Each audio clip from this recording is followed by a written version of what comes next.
She couldn't accept her sister's death, so she tried to bring her back. What followed is one of the most haunting stories of grief turning into obsession, fraud, and psychological horror. The Carson sisters, Emily and Danielle, were inseparable. Emily, 18, was the older by 4 years, fiercely protective and motherly. Danielle, 14, was the energetic younger sister, artistic and sensitive. Their bond was the kind others envied.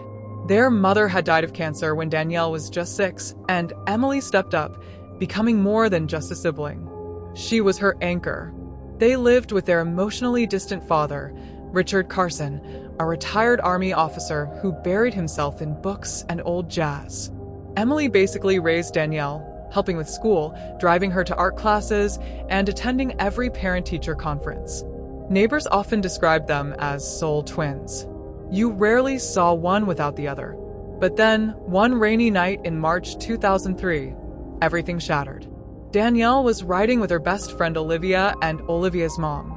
On the icy stretch of I-96, the car skidded into an oncoming truck. Olivia died instantly. Danielle, who was sitting in the back seat, was thrown forward. She was rushed to the hospital in critical condition. Emily didn't leave the hospital for 72 hours straight. She was there when Danielle was pronounced brain dead. According to the nurses, Emily screamed, not cried, but screamed, when the machines were turned off.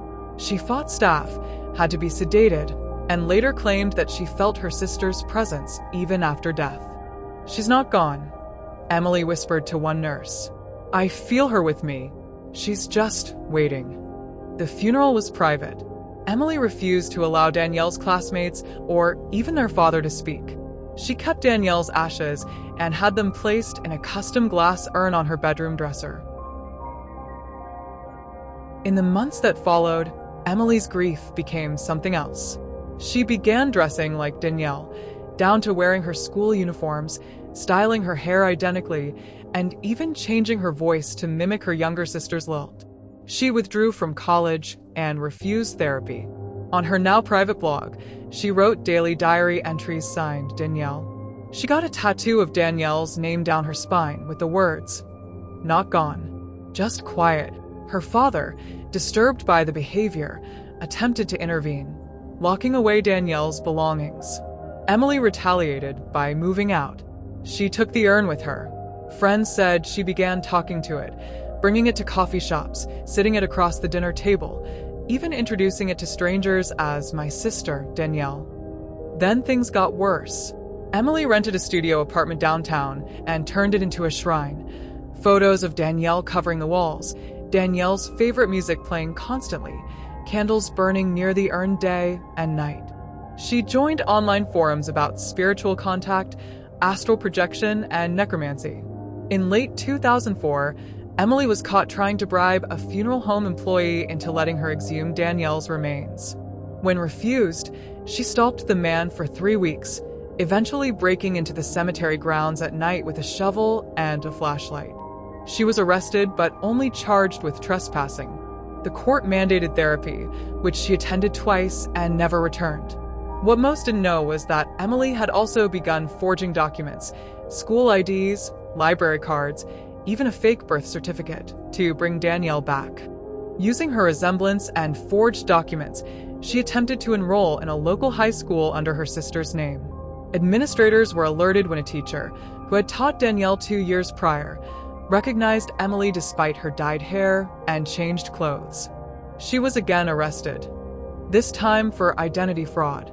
After her second arrest, Emily was deemed unfit for trial due to severe dissociation and delusional grief.